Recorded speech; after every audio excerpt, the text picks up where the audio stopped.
કોઈ પોતાના સ્થાન ઉપર બેસી શક્યું નહીં. ઊભા થઈ અને હરિનામ સંકીર્તન કરવા લાગ્યા અને આટલા બધા તન્મય થયેલા ભક્તોને જોઈ અને પરમાત્મા નારાયણ પોતાના ધામમાં રહી શક્યા નહીં. અને જે જગ્યાએ બધા જ ઊભા થઈ અને નારાયણનું સ્મરણ કરતા હતા ત્યાં નારાયણ સ્વયં પધારે છે અને દરેક વ્યક્તિઓએ બધા જ ઋષિ મુનિઓએ નારાયણનો જય જયકાર કર્યો છે. મતલબ એનો એ થાય કે જ્યાં ભગવાનની કથા છે ત્યાં સાક્ષાત નારાયણ બિરાજે છે. ભગવાને એવું સ્વયં પોતાના મુખથી બોલ્યા છે કે જ્યાં મારા ભક્તો ભેગા મળી મારા નામનું સંકીર્તન કરે, મારું નામ લે, ત્યાં હું સદૈવ નિવાસ કરું છું. હું વૈકુંઠમાં બિરાજતો નથી, હું યોગીઓના હૃદયમાં રહેતો નથી, પરંતુ બધા જ ભક્તો ભેગા મળી જ્યાં મારું નામ લે છે. નાહં વસામિ વૈકુંઠે યોગીનામ યોગીઓના હૃદયમાં નથી રહેતો, તું વૈકુંઠમાં નથી રહેતો, પણ જ્યાં મારા ભક્તો ભેગા મળી મારું નામ લે, મારું સંકીર્તન કરે, ત્યાં નારદજી હું કાયમી ધોરણે રહું છું. મતલબ એ થાય સૂક્ષ્મ સ્વરૂપે આની અંદર મારો નારાયણ બિરાજેલો છે. એને જોવા માટેની મારી તમારી પાસે આંખ નથી. ભગવાન અર્જુનનો રથ ચલાવતા હતા, પરંતુ અર્જુનને કૃષ્ણમાં ભગવાનનું દર્શન ક્યારે થયું? જ્યારે એને દિવ્ય દ્રષ્ટિ પ્રદાન કરી ત્યારે ખબર પડી કે રથને ચલાવનાર તો આખા જગતને ચલાવનાર નારાયણ છે. આપણી વચ્ચે પણ હરિવ્યાપક સર્વત્ર સમાના પ્રેમ પ્રગટે વૈભવે જગત અણુમાં નારાયણ બિરાજે છે. અહીંયા પણ આપણી કથામાં પણ ભગવાન સૂક્ષ્મ સ્વરૂપે બિરાજે છે. અને હવે સનત કુમાર નારદજીને ભાગવતના મહાત્મ્યની કથાના આગળ દર્શન કરાવતા કહે છે ગમે તેવો પાપી જીવ છે એને પણ ભાગવતની કથા મોક્ષ ગતિ પ્રદાન કરે છે. એક દ્રષ્ટાંત દ્વારા સમજાયું છે. આત્મદેવ નામનો એક બ્રાહ્મણ રહેતો હતો. એની પત્નીનું નામ ધુંધલી એવું બતાવવામાં આવ્યું છે. આત્મદેવ ને ત્યાં કોઈ સંતાન ન હતું. એક દુઃખ એ હતું અને બીજું દુઃખ એ હતું આત્મદેવના પત્ની જે હતા એ ઝઘડાળુ હતા. આખો દિવસ આત્મદેવની સાથે ઝઘડો કર્યા કરતા, કારણ વિનાનો ઝઘડો. જો પત્ની સારી મળે તો ભગવાનની કૃપા સમજજો.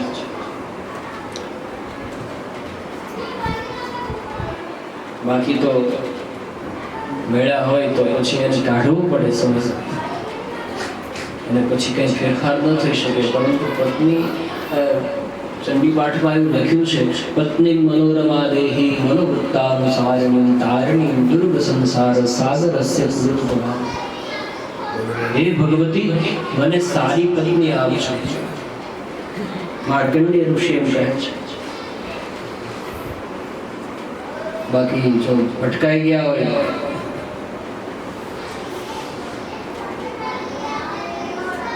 ધુંધલીનો સ્વભાવ ઝઘડાળો હતો અને એવું લખ્યું છે એને પારકી પંચાયતમાં વધારે રસ છે. બીજાની પંચાયત કરવાનું વધારે. લોક વાર્તા શું કહેવાય? લોક વાર્તા.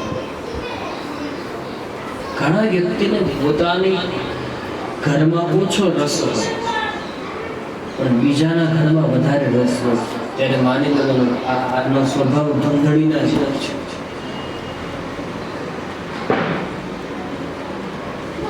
આ ધુંધલી જે હતી કલહ પ્રિયા હતી, એને કલેશ વધારે ગમતો હતો. વારંવાર આત્મદેવની સાથે ઝઘડો કર્યા કરતા હતા. એક દિવસ આત્મદેવ પોતાની પત્નીથી કંટાળી અને આત્મહત્યા કરવા માટે જંગલમાં જાય છે. એક પર્વતની ટોચ ઉપરથી નીચે પડી જવાનો પ્રયત્ન કરે. એ વખતે પાછળથી કોઈ એનો હાથ પકડ્યો. હમણાં પડી જઈશ ભાઈ, મરી જઈશ. આત્મદેવ પાછળ ફરીને જોયું અને કહ્યું, ભાઈ એ તો કરવા આવ્યો છું. મતલબ બાપજી હું આત્મહત્યા કરવા માટે આવ્યો છું. એ સંતોએ પૂછ્યું, ભાઈ તું કોણ છો, કઈ જ્ઞાતિનો છો અને આત્મહત્યા કરવાનું કારણ શું છે એ તો કે. આત્મદેવ કહેવા લાગ્યા, મહારાજ મારું નામ આત્મદેવ છે, બ્રાહ્મણ છું અને દુઃખનું કારણ એ છે કે મારી પત્ની જે છે એ ઝઘડાળુ છે. બહુ ઝઘડો કર્યા કરે મારી સાથે. અને બીજું બાપજી મારે ત્યાં સંતાન નથી. ઘરમાં રહો તો પેલી ઝઘડો કર્યા કરે, બહાર જાઓ તો મને લોકો કોઈની સામે મળું તો મારા કોઈ શુકન લેવા તૈયાર નથી. અવળું ફરી જાય છે. ઘરની અંદર પણ રહી શકતો નથી, ઘરની બહાર પણ રહી શકતો નથી. ત્યારે વિચાર થયો આ જીવન કરતા તો મરી જવું સારું. એટલે બાપજી મરવા માટે ત્યારે સંતોએ કહેવા લાગ્યા, જો ભાઈ તું પોતે બ્રાહ્મણ છો અને બીજું તારું નામ આત્મદેવ છે અને તું કરવા આવ્યો છો આત્મહત્યા. તને ખબર નથી એક વખત આત્મહત્યા કરીએ ને તો 100 વખત આત્મહત્યા કરવી પડે, આટલા જન્મ ધારણ કરવા પડે. અને બીજું પત્ની ઝઘડાળુ છે એમાં કઈ મરી જવાની જરૂર નથી. બોલે તો અમારી સાથે આવતો, અમારે જો આનંદ છે, કોઈ છે ઝઘડો કરવા વાળો. ત્યારે આત્મદેવ કહે છે, બાપજી બીજું પણ દુઃખ છે, સંતાન નથી. મેં એવું સાંભળ્યું છે પોતાનો દીકરો હોય તો આપણા મૃત્યુ પછી આપણી પાછળ પિંડદાન કરે, આપણું તર્પણ કરે, કુંભમાંથી તારીને એ પુત્ર છે. ત્યારે સંતો હસવા લાગ્યા અને કહેવા લાગ્યા, કોઈ દીકરો તારે નહીં, તારે તારું કલ્યાણ તો જાતે કરવું પડે. તું ગુજરી જાય પછી તારો દીકરો તારું પિંડદાન કરે એમાં બહુ વિશ્વાસ રાખીશ નહીં. તને ખબર છે તારો દીકરો કેવો થશે? પૂજ્ય બ્રહ્મલિંગ પ્રાતસ્મરણીય ડોંગરેજ મહારાજ ખૂબ સારું કહેતા હતા.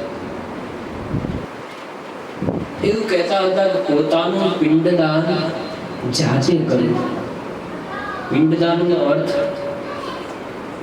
કોઈ ફક્ત કર્મકાંડની વાત નથી. આ શરીર જે છે એક પિંડ છે.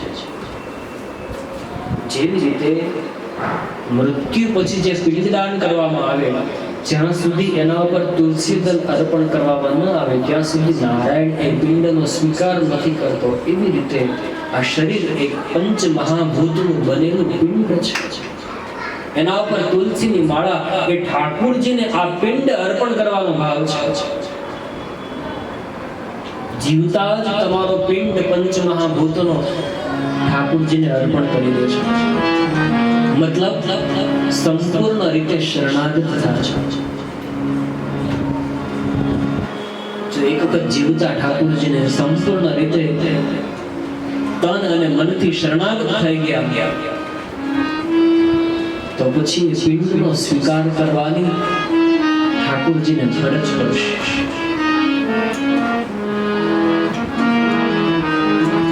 એક કામ કરો, આવી જાવ, સંન્યાસ ધર્મનો સ્વીકાર કરી લે.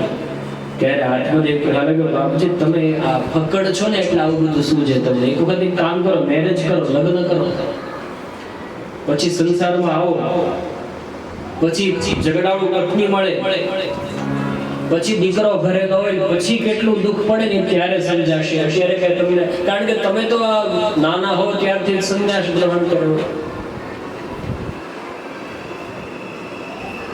બાપજી મારે મરી જવું છે, કાંઈક કામ કરો, મારું દુઃખ દૂર કરો. અને જો દુઃખ દૂર કરવા માટે આપ સમર્થ ના હો તો પછી મન મરવા દો. સંતોએ આંખ બંધ કરીને જોયું કે આના ભાગ્યમાં એક જન્મ નહીં પરંતુ 7 જન્મ સુધી દીકરાનું સુખ નથી.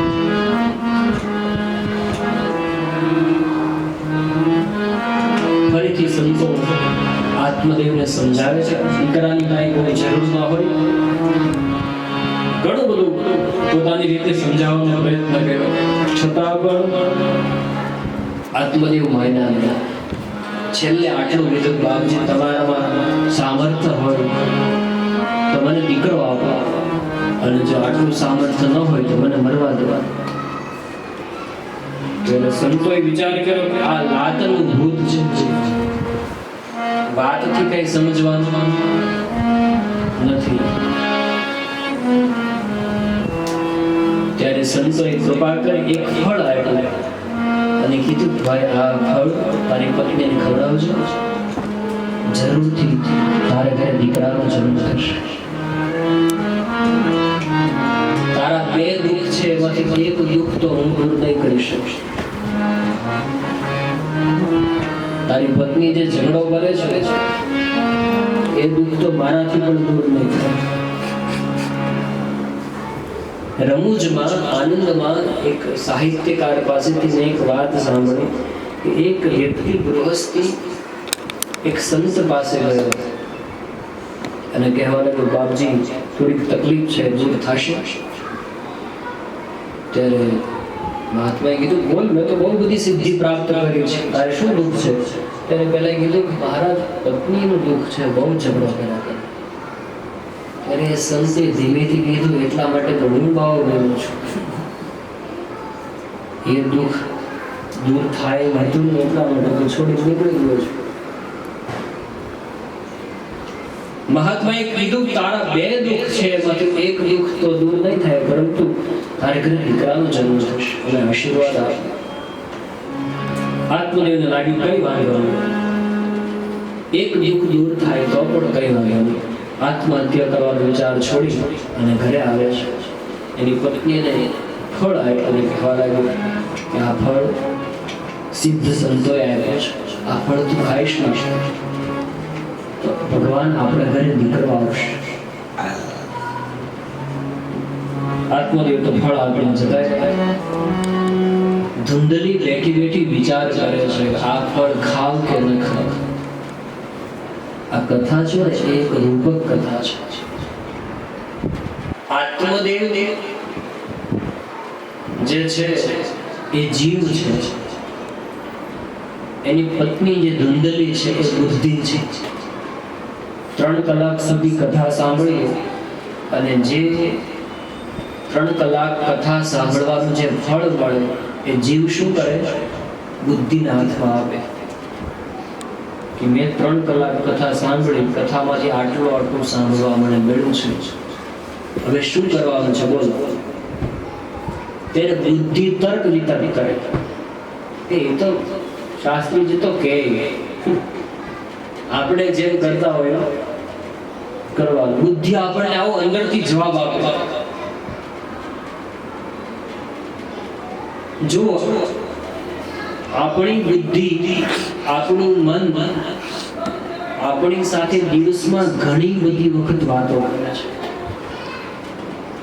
તમે કોઈ પણ ખરાબ કર્મ કરવા માટે જશો ત્યારે એક વખત અંદરનો જે માયલો છે ભીતરનો આત્મા એ તમને ટકોર કરશે, રોકવાનો.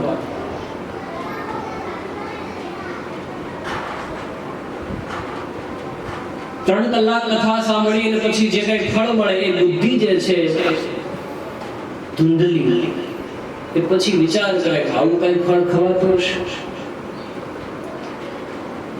એની બેનને બોલાવે છે, ગામમાં જ રહેતી હતી. એને કહ્યું કે આ તારા ભલેવી જે છે એ ફળ લઈને આવ્યા છે, આવું ફળ ખવાય? ત્યારે ધુંધલીની જે બહેન હોય એના જેવી જ હોય, તેમાં શું ફરક હોય? એ કહે છે કે ના ના, બિલકુલ નહીં, આવું ફળ ખવાય નહીં. કદાચ તંત્ર મંત્ર કરાવીને લાવ્યા હોય તો. ધુંધલી કઈ વાત પણ સાચી, હું પણ એ જ વિચાર કરું છું કે હું એના સાથે બહુ ઝઘડો કરું છું, એટલા માટે કઈ મંત્ર સાધના કરાવીને લાવ્યા હશે. અને બીજું કદાચ એવું ન હોય, અને કદાચ એવું બને કે આ ફળ હું ખાવ અને હું ગર્ભવતી થાવ તો પણ મને તકલીફ છે. એની બહેન કે પોતાને શું તકલીફ છે? મને એમ લાગે છે, આ ધુંધળીના શબ્દો છે, કે આ સંસારમાં બે સ્ત્રી વધારે સુખી છે, એક વિધવા અને બીજી વાંઝણ. આવું ધુંધળી કરે છે. ફળ ખાવ, ગર્ભવતી થાવ, મારું મોટું પેટ થાય, શરીર બેડોળ થાય. ગામમાં કદાચ એવું બને કે ચોર ડાકુ આવે તો બધા પોતાનો જીવ બચાવીને ભાગે. એ વખતે હું ભાગી પણ શકું છું. આવા વિચારો કરે છે.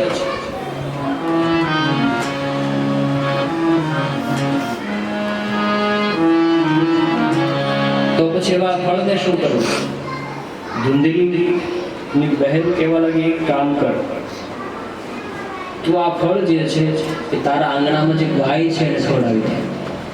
આપણે જોઈએ તો ખરા કે સંતના આશીર્વાદની શું તાકાત છે.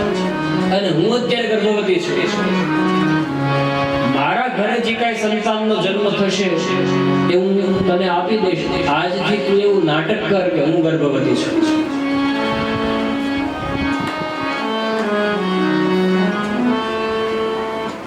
હંમેશા એક વસ્તુ યાદ રાખજો બાપ, ક્યારેય કોઈ સંતના આશીર્વાદની કસોટી ન કરશો. વારંવાર કથામાં એવું કહું છું કે તમે મીઠાઈની દુકાને મીઠાઈ ખરીદવા માટે જાઓ તો તમે એમાંથી એમ કહી શકો કે આમાંથી એક પીસ મને ચખાડ, કેવું છે હું જોઈને પછી મને સારું લાગે તો તમે ઓર્ડર આપો. પણ તમે માકડ મારવાની દવા લેવા જાઓ ત્યાં પછી એમ ન કહેવાય કે એમાંથી અડધું ઢાંકણું પેલા હું પી લઉં, કેવી અસર થાય છે જોઈ લો, પછી તું મને એક બાટલી આપ. જેવી રીતે હું તમે ક્યારેય ઝેરના પારખા નથી લેતા, એવી રીતે કોઈ સંતના આશીર્વાદની ક્યારેય કસોટી ન કરશો. અહીંયા કસોટી કરવા માટે થઈ અને એ ફળ જે છે ગાયને ખવડાવે છે. ધુંધલીની બહેન જે છે ગર્ભવતી હતી. હવે અહીંયા ધુંધલી એવું પોતે નાટક કરવા લાગી કે હું ગર્ભવતી છું. સમય જતા ધુંધલીને બહેનને ત્યાં એક દીકરાનો જન્મ થાય છે અને રાત્રિના સમયે ધુંધલીની બહેન જે છે પોતાનો દીકરો ધુંધલીને આપી દે છે.